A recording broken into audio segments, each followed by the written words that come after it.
उपासना घेताच आहात तर त्याबरोबर छोट्या छोट्या पुराणातल्या गोष्टी सांगत चला. मुलांना त्याच्यामुळे प्रेरणा मिळेल.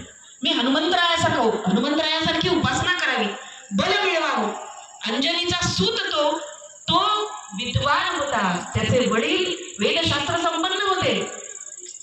या गोष्टी आम्ही सांगितल्या पाहिजे. म्हणून पुराण सांगत असताना आजच्या संदर्भाने ते सांगितलं पाहिजे.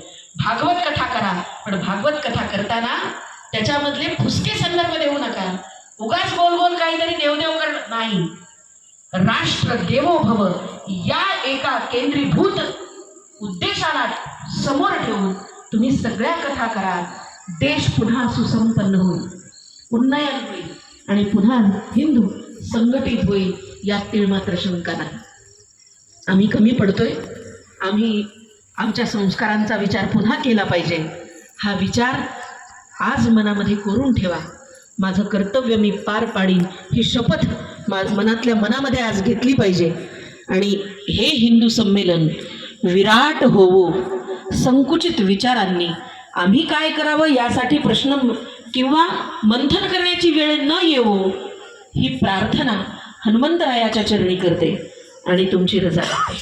जे चांगलं आहे ते माझे स्वामी संत सर्वज्ञ दासोपंत यांची वंशज आहे, त्यांचं आहे. ज्या चुका आहेत त्या माझ्या वैयक्तिक आहेत. आपण सर्वांनी मला ऐकून घेतलं त्याबद्दल मनापासून आभार.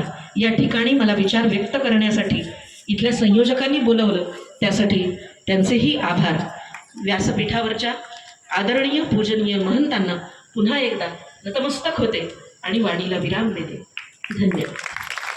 आर्य सनातन वैदिक हिंदू धर्म की भारत माता की वंदे.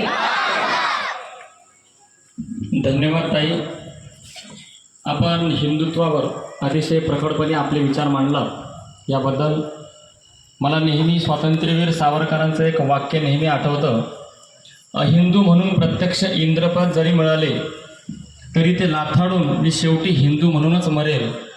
हे स्वातंत्र्यवीर सावरकरांचं वाक्य मला नेहमी नाही तर आपल्या सर्वांना रोजचं जीवन जगत असताना हे वाक्य आपण नेहमी लक्षात ठेवलं पाहिजे.